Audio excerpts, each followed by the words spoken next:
tudo bem? Começando mais uma edição do Como Vai Você? Programa do CVV, Centro de Valorização da Vida, Serviço Voluntário de Apoio Emocional e Prevenção do Suicídio. Solidão e solitude. Bom, dados do IBGE apontam que o número de pessoas que vivem sozinhas no Brasil subiu 43% em 10 anos. Quase 50%. Outra notícia. No Distrito Federal, cresce o número de adolescentes que dizem não ter amigos na escola. E o Japão agora se junta ao Reino Unido e cria aí o Ministério da Solidão, que é uma estratégia governamental para reduzir os casos de depressão e suicídios. Diante dessas manchetes, dessas notícias, a gente hoje quer abordar no programa por que a gente tem tanto medo de ficar sozinho. De fato, será que o isolamento que a gente acaba nos condicionando algumas vezes, ele é bom ou mal para a gente? Tem como a gente viver bem sozinho? E mais, será que a gente consegue nos autoconhecer quando a gente está rodeado só da gente mesmo? A gente consegue se bastar? Enfim, são inúmeras questões que hoje, para a gente poder refletir sobre elas e sobre outras que surgirem, a gente recebe com muita honra o nosso convidado especial, que é o psicanalista Christian Dunker. Christian, bem-vindo, muito obrigado pela presença. Eu que agradeço, Felipe, é uma honra estar com vocês nesse programa, número 50, comemorativo, especial. Vamos falar da solidão, juntos. Vamos falar da solidão juntos aqui, misturados, tem todo mundo aí acompanhando a gente. Christian, primeiro para a gente poder refletir um pouco, né, à luz da psicanálise, assim, entendendo um pouquinho. Por que a gente vem, assim, acho que é uma coisa que está incrustada na gente, né, grudada na gente, esse medo tão grande da gente ficar sozinho, da gente não ter referências. O que você pode começar a dizer para a gente aí com relação a isso? Olha, vamos considerar que essa experiência ela tem uma valência cultural bastante grande, né? Tem culturas que prezam e entendem a solidão como uma experiência não necessariamente associada com o fracasso social, com o isolamento, né? Com a leitura de que se você está sozinho é porque você não conseguiu estar com outros. Né? É próprio, vamos dizer, das culturas latinas, o Brasil em particular, fazer essa interpretação. Isso acontece um pouco pela maneira como a gente incorporou um ideal moderno, né? Que a gente pode chamar assim de o ideal do indivíduo, o ideal da individualização, no interior do qual aparecem ideias como emancipação, autonomia, independência. Esse é o verdadeiro sujeito, aquele que não depende dos outros, que faz suas próprias leis. Então, de certa forma, o arco histórico, né, e desde o século XVI até hoje, ele foi incentivando, ele foi criando essa figura, né, de que uma pessoa que vale a pena viver a sua vida, né, e ela tem que estar na forma indivíduo. Aquele que está muito ligado aos outros, à família, à sociedade, às instituições, ele é um indivíduo ainda meio incompleto. Né? Então, no fundo, a solidão é um efeito quase que necessário, um sintoma necessário, né? O esperado desse projeto da gente de se tornar, talvez, excessivamente indivíduo. Pois é interessante isso que você fala, porque se a gente for parar para pensar na história, né, em grandes questões que acontecem, né, a gente teve a Segunda Guerra, a gente vindo de uma pandemia, né, como a sociedade ela muda. Você falando aí sobre como hoje a gente vê, né, a questão da solidão como um fracasso, mas antes era visto como uma questão de independência. Olha, né, tenho a minha independência, consigo ter a minha vida, né, digna, digamos assim. Como isso muda, né, conforme o tempo e o que você, pistas que você dá, Christian, para esse momento que a gente está agora, né, pós-pandemia, ainda estamos em pandemia, mas nesse momento tão crítico que a gente passou, nesse momento crítico, que você dá de pistas aí sobre como a gente vai tratar essa solidão? Então, posto que ela está, vamos dizer assim, aumentando do ponto de vista dos indicadores assim demográficos, da forma de vida, do casamento, da forma de moradia, do tipo de trabalho, né? A gente pode dizer que essa é uma questão que vai se colocando aí para todos de uma maneira, vamos dizer assim, mais crucial no caminho para qualquer felicidade possível, para qualquer forma de vida viável, né? Ou seja, um certo confronto com a solidão, né? E esse confronto implica uma capacidade, portanto, de estar consigo, né? Vamos introduzir essa diferença, né? Estar consigo pode ser lido como fracasso e não estar com os outros, mas pode ser lido como um cultivo da experiência de estar consigo como um outro, né? De estar consigo como algo, alguém a conquistar, né? E aí a gente vai encontrar essa palavra, né, que aparece na poesia, na literatura, né, que é a solitude, né? E a solitude tem muito que ver com essa potência de estar, não só de fazer, não só de ir e vir, mas de estar consigo. Algo para o qual nós não fomos educados, nossa cultura ela não incentiva isso, a gente tem poucas assim práticas culturais, às vezes um pouco ligadas à religião, um pouco ligadas ao consumo da literatura, à experiência das artes, mas a gente não localiza muito bem que, para todos nós, é importante um cultivo desta relação consigo, para que ela não se resuma à solidão como fracasso, para que ela possa evoluir para uma solitude produtiva. Pois é, e a gente tem como daqui a pouco, porque, né, a gente fala sobre essa questão da solitude, da gente estar bem com a gente mesmo. E se a gente for para pensar, a gente não está sozinho, porque a gente está com a gente mesmo. Tá com a gente. A gente pode dizer que a gente pode ser uma companhia para a gente. A gente não está 100% sozinho. Mas é uma falta eu nem sei a palavra exata, mas a gente não consegue se bastar sozinho, de ter medo de enfrentar a gente mesmo, assim, é tão horrível assim, Christian? É, porque, no fundo, estava dizendo, né, nós não fomos muito avisados, né?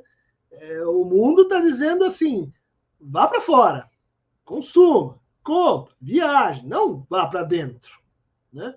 Não faça viagem para dentro. A viagem para dentro é uma coisa meio suspeita, né?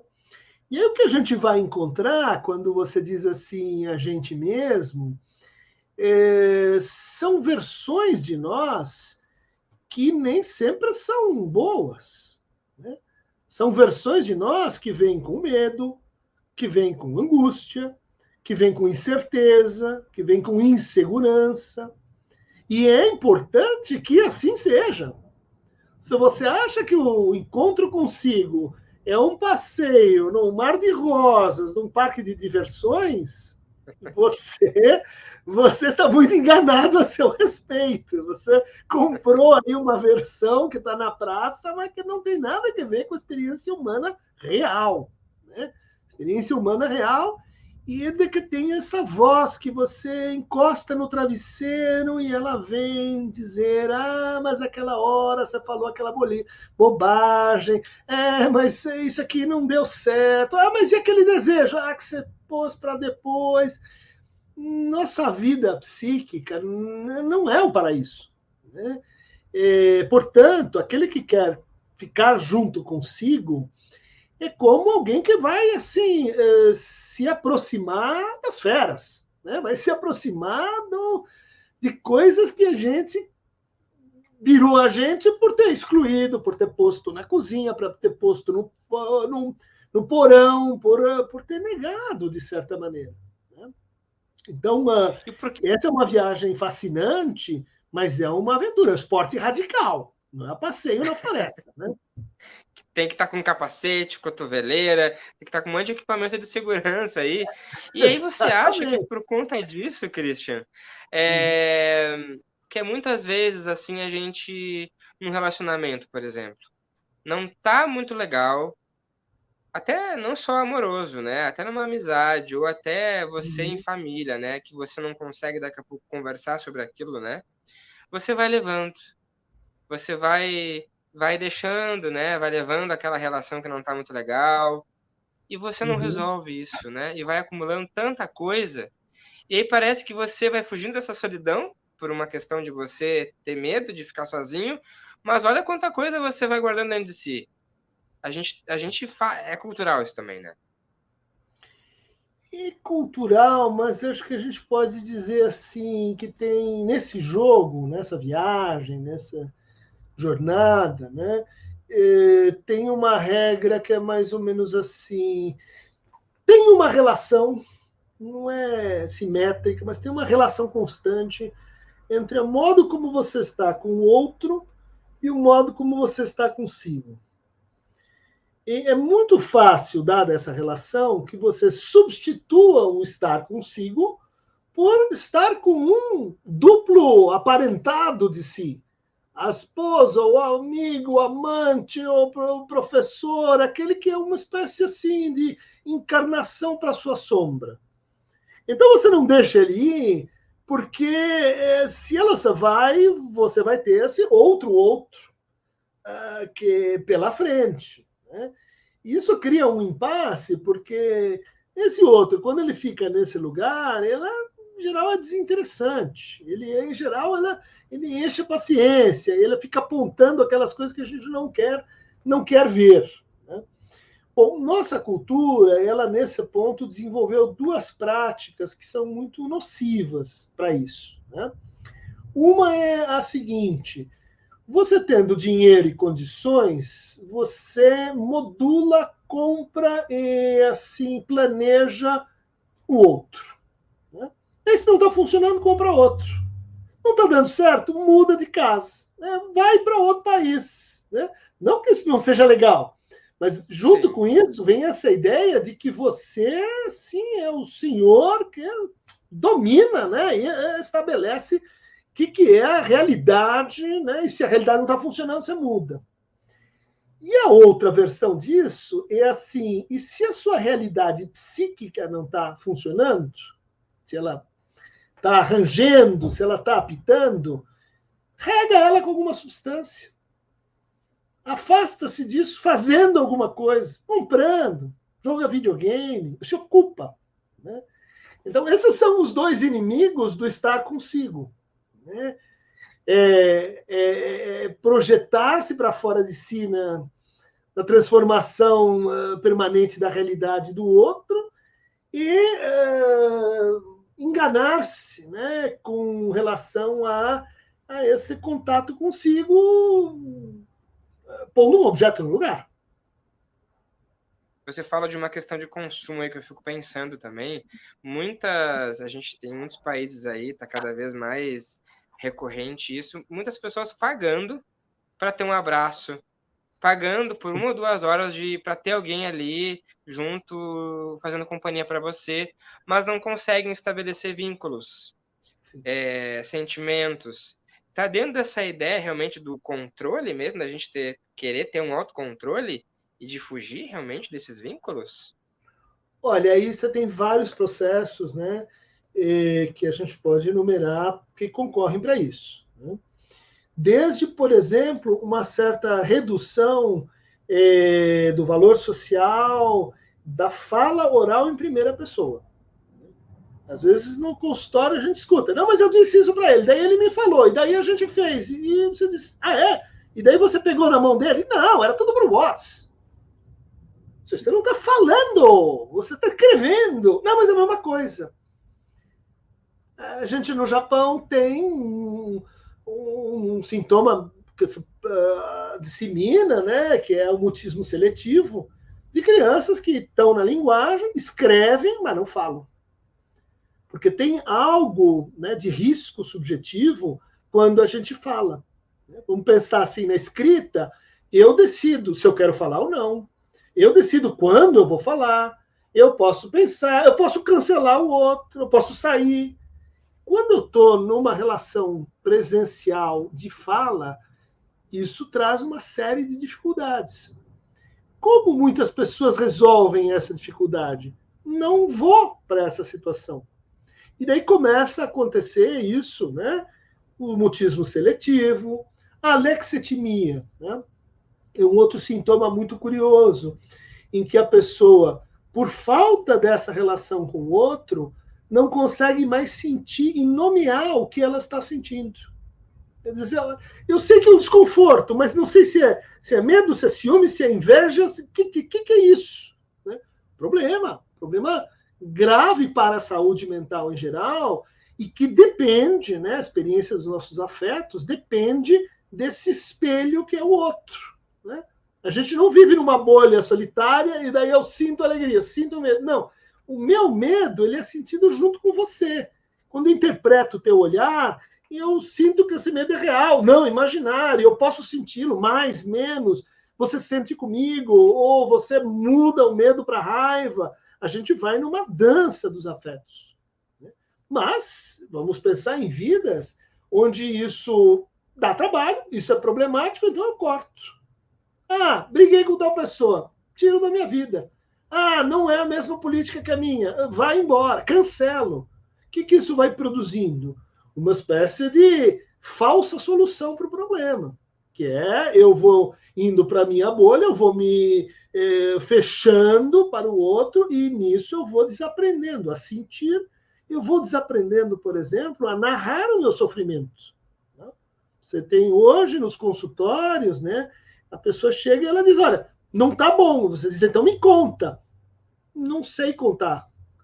Mas como assim? O que eu sei dizer é que minha vida é assim, eu levanto, daí vou para o trabalho, daí tem a esposa, daí eu volto, daí eu estou aqui. Ou seja, eu consigo descrever a minha vida, mas não narrá-la. Narrar é conflito, intriga, suspense. Isso a gente aprende com o outro.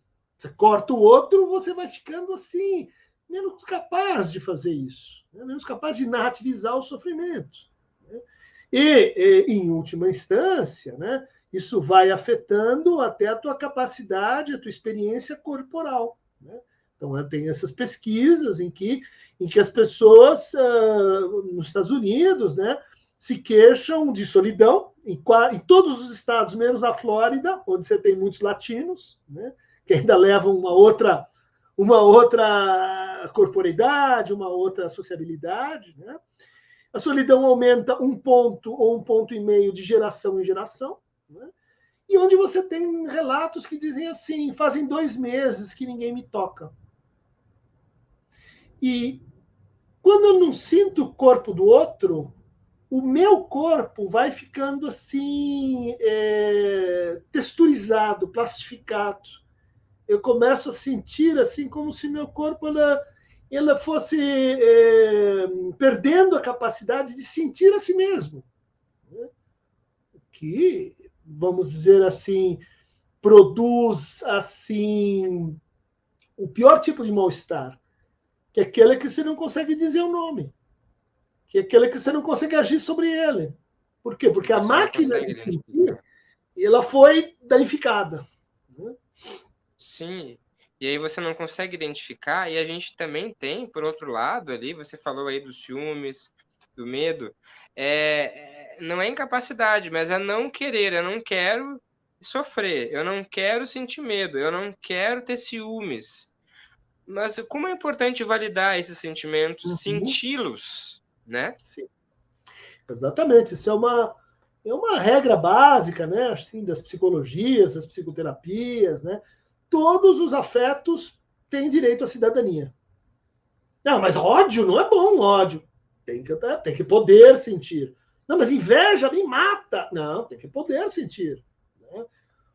Porque muitas pessoas associam certos afetos com aquilo que você faz com afeto. Então, tem que suprimir, porque se eu ficar com raiva, eu vou lá e bato na cabeça do outro. Não precisa. Né?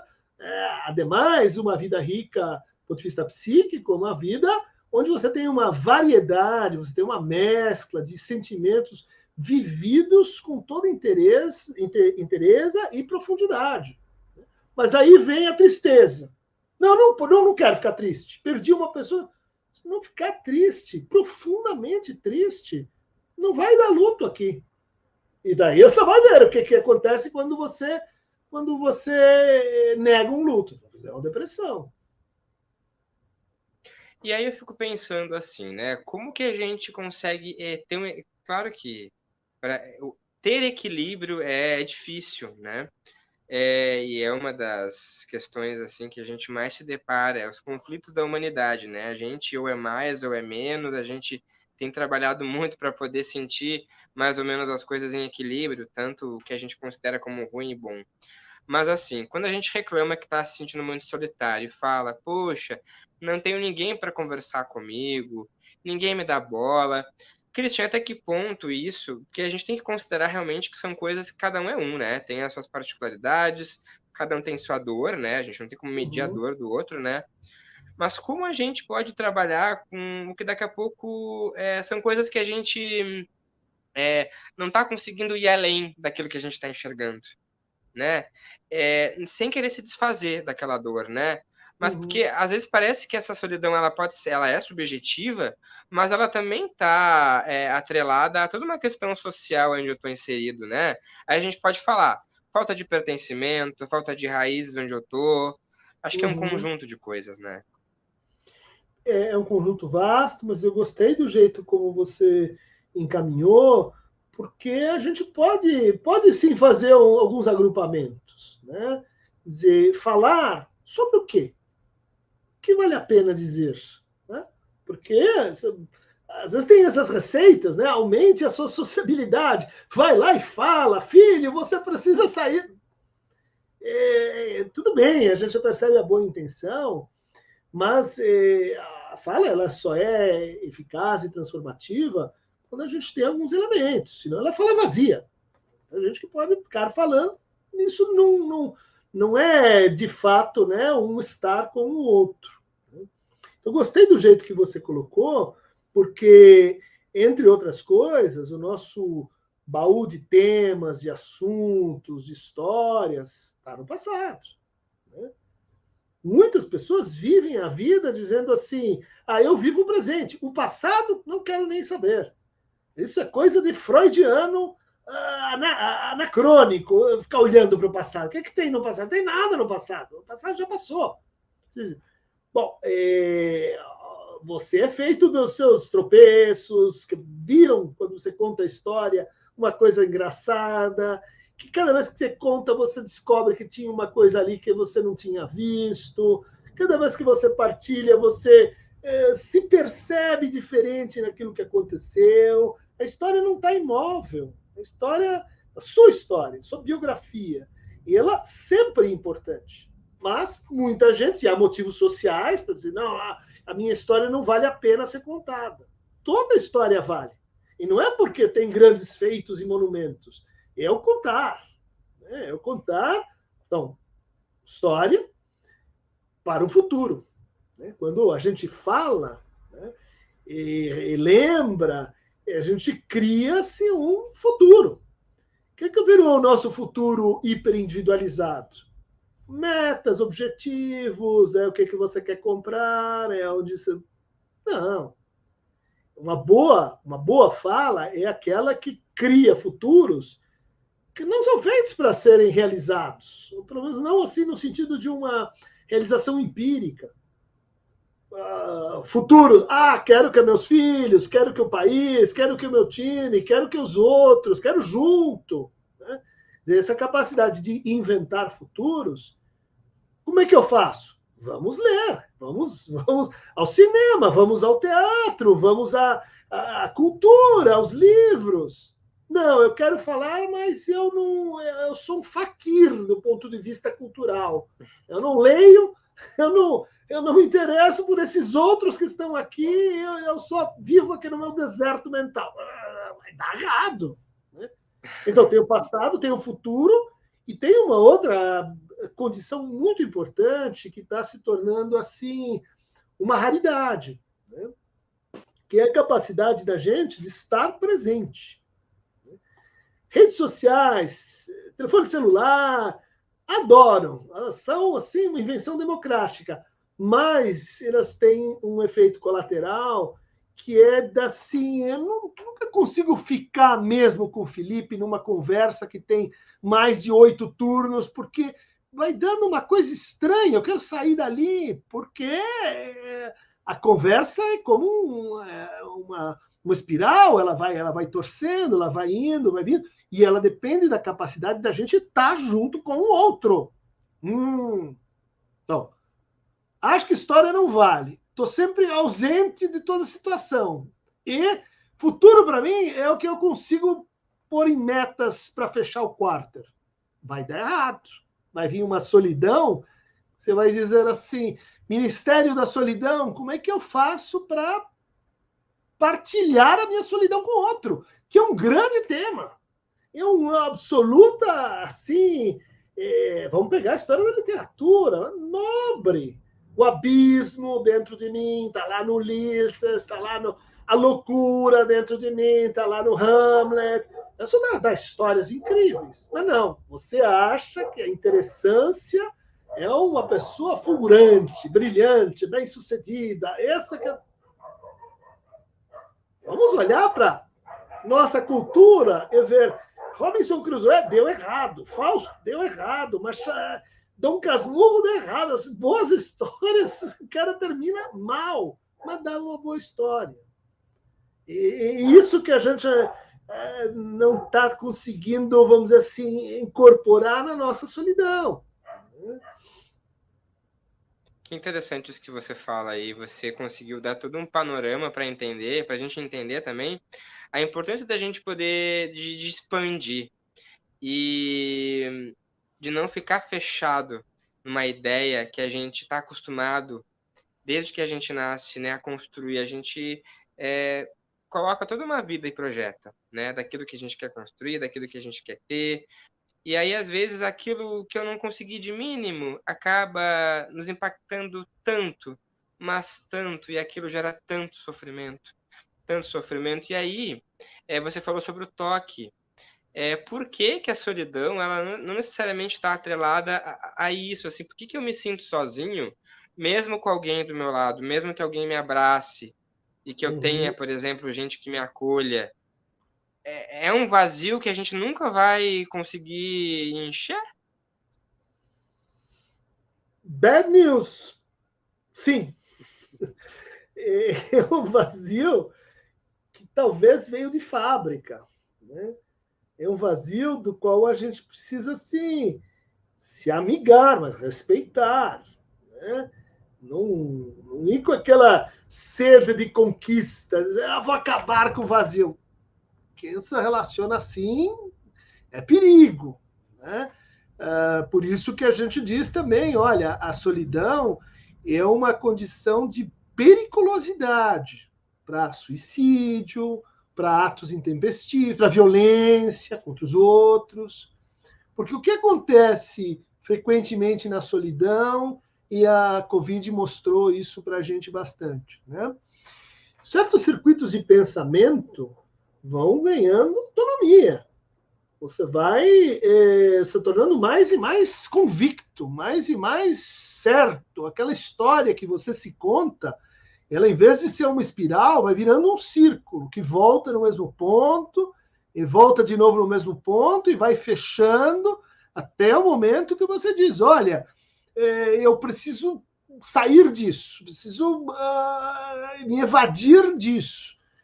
Quantos atos intempestivos eles não se resolvem, não se adiam, porque o sujeito para falar com alguém. Por quê? Porque quando o outro precisa estar muito antenado, não. Quando você para falar com o outro, né, e aí talvez seja o antídoto fundamental nessa história, você se escuta. Quando você se escuta, você percebe que o pensamento era uma coisa, a palavra é outra. Começa a vir um efeito curioso que é assim, não era bem isso que eu queria dizer. Eu preciso corrigir. Peraí, que Na minha cabeça estava certo, mas a hora que eu falei para você, eu percebi que teve uma coisa aqui que não fechou o círculo. E se o outro não for um completo, vamos dizer assim, ensimesmado, ele embarca na viagem. Ele diz, mas então, do meu ponto de vista, aqui, mais ou menos, será que é assim mesmo? Ele começa a introduzir dúvidas, incertezas. E a incerteza, ela é, assim, a matéria-prima, uma das matérias-primas do abismo, do vazio. Por que a gente teme? Porque ali a gente não sabe. Ali não tem certeza. Ali, o que vai vir depois da morte? Não sei. Você tem medo do negócio. Né? Mas não é porque você sabe, é porque você não sabe. E a fala tem essa propriedade de tirar de mim, me colocar no ponto de vista do outro. Se você é um pouco mais exigente, te colocar no outro do outro, você começa a descobrir que o outro não sabe tudo, nem sabe tudo sobre ele mesmo. E que esse outro do outro, ele te afeta mais além de onde você é uma cabeça pensante, uma consciência circular. E ela te afeta de um jeito que você não sabe dizer qual que é. E daí, quando você viu, você contou uma piada, você criou uma coisa, você falou um negócio que você não sabe nem de onde veio. E daí, a hora que isso engrena num circuito, né, de repente você está junto com o outro, dividindo a sua solidão. Essa é a... E você nem percebeu, mas estava dividindo ali. Exatamente. Mas a versão B disso é, como dizia o Montaigne, é a pior solidão que se vive a dois. Chega lá no restaurante, estão os dois ali, um comendo, a outra comendo, e você não vê uma palavra acontecendo, porque tudo já foi dito, você fala, eu não quero isso para mim. Como é que chegou nisso? Né? Como é que a gente chegou num ponto do tudo foi dito? Já sei quem você é. Se eu falar isso, você vai falar aquilo. Né? Ou seja, a viagem que foi se reduzindo a essa solidão que mata. Essa solidão que mata. É muito, muito importante você falar isso, assim, porque se fala muito, né, Christian, que a gente está vivenciando uma epidemia de solidão. Cada vez mais a gente tem visto dados aí de quanto parcelas muito grandes da população estão se sentindo solitárias, né? E aí a gente fica pensando nisso que você falou, que a gente está mais preocupado com as certezas, né, de que com o processo. De crescer com esse processo, com esse caminho, do que a gente ter que chegar ao final com uma certeza. A gente nem sabe se a gente vai chegar ao final. A gente não valoriza o caminhar, né? O processo, a construção, o tecer, como outros convidados falaram aqui para a gente. E aí eu queria que você pudesse nos dar algumas reflexões com relação ao como é que a gente pode transformar essa solidão em solitude. Como a gente pode transformar esse momento de sofrimento em algo que seja bom para a gente? Na conversa já surgiram vários caminhos, né, para ir indo. Difícil, sem cultura, sem leitura, como às vezes a gente escuta uma pessoa dizendo a gente não vai mais ao cinema, porque eu gosto do filme de guerra, ela gosta do filme europeu. Você diz, mas amigo, você acha que a questão é o gosto? É isso que vai dar casamento? Não, o que importa do cinema é o café depois. É que você vai falar que gostou, que ela vai dizer que não, que aconteceu isso. É isso que faz a experiência. Mas a gente está excessivamente orientado para match de gosto, não match de gosto. Segundo ponto, né? Abertura para a experiência de dois tipos que a gente despreza. Né? Assim, ou a gente não sabe o que é, ou a gente despreza. Primeiro, a experiência de intimidade. Né? A gente acha que intimidade é privacidade. Manda nudes. Aqui, ó, tô eu inteiro aqui. Nada a ver. Intimidade é gosto semelhante. Torce para o Palmeiras, gosta do Godard. Não. Intimidade é dividir incerteza, indeterminação, angústia. Ah, mas aí vai ver que eu sou vulnerável. Problema. Você vai desprezar o cultivo de intimidade. E a sua contrapartida, que é desprezar o sentido de experiências de comunalidade, que é se sentir comum, que é se sentir com os outros, num grupo, numa tarefa comum, não é na massa, anônima. Aí eu me sinto sozinho, tem um monte de gente lá, mas a gente não está junto. Essas duas experiências, elas são extremamente preciosas, elas são protetivas, elas dependem da escuta, outra dica aí de como faz, né? E elas não têm muito espaço na nossa cultura enquanto assim, mas onde eu encontro isso? Como é que eu compro isso? Né? E vamos pensar, né? Intimidade, comunalidade, dependem de duas coisas que, olha só, são gratuitas. Sexo e amor. Em geral, gratuito. Você pode ter outras versões, mas, em geral, amor é uma coisa que acontece porque você fala. Você faz o amor acontecer. Não é um sentimento. Ele é um exemplo desse tipo de viagem. Ah, não. Ela sabe que eu gosto dela, porque você falou, não, nunca falei, mas é os meus gestos, né? Vamos pensar, né? Você tem duas experiências aí que você não consegue comprar direito, né? A versão boa é difícil de você comprar, né? E é gratuito, e é de grátis, né? Ou muito barato, né? Sei lá, o preço de um cinema, o preço de você ter um ônibus para chegar na praça e tal. Mas isso a gente despreza, a gente acha que isso acontece pela natureza. Tá? Pode ficar lá, de estátua, que vai acontecer. Não vai acontecer. Você pode pintar os cabelos, as unhas, ficar bonitinho, roupinha, se não falar, não acontece.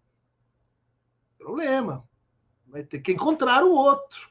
Vai ter que encontrar no outro numa situação de poder falar. Nossa cultura está muito avarenta nisso. Né? Vai num pancadão, vai num batidão. Você se diverte, mas você consegue conversar num ambiente desses? Mais ou menos. Bar. É aquela conversa que pode ser que sim, às vezes dá, mas pode ser que não. Né? A palavra está em desgaste. E esse desgaste da palavra, esse menosprezo pela palavra, ele é proporcional ao aumento da solidão no sentido, vou chamar assim, patológico de solidão. Né? Solidão perigosa. Porque há formas de solidão que não são solitude, né? Que são muito importantes. Né? Esvaziar-se, né? Não se ocupar, ficar ali com pequenas coisas inanimadas. Muito importante também ter uma solidão, que não é que você está consigo, não é uma solitude que, aliás, na poesia, estava muito ligado a essa ideia de poder simplesmente estar. Né? Consigo, mas qual a metáfora lá do Alexander Pope? Né? Solitude, uma pedra e eu embaixo, uma árvore, e ali eu estou na solitude. Reflexão sobre a própria morte, né? Sobre a própria finitude. Estar presente. Olha, Christian, eu acho que a gente ficaria horas te ouvindo aqui. Muita gratidão por ter estado com a gente aqui nesses 2 anos de Como Vai Você, programa que a gente apresenta aí para perguntar como vai você que nos assiste aí. É se perguntar para si e para o outro, como eu vou? Como vai você? Essa é a ideia, né, de 50 programas, a gente trazer vários assuntos, e hoje não podia ser diferente, né, de poder contar com a tua presença. Obrigado, viu? Muito obrigado. Olha, eu queria agradecer tua entrevista, acolhida, mas também o trabalho aí histórico do CVV, que a gente enaltece, valoriza, é de fato um serviço de utilidade pública, né? é um exemplo disso que a gente está falando, de como a escuta, né, de como a presença, como oferta, de estou junto ali, naquele momento, ela é extremamente protetiva, ela é muito eficaz nas situações extremas, nos momentos assim agudos, né, de solidão, de vou fazer uma coisa contra mim, contra o outro. Muito importante o trabalho do CVV.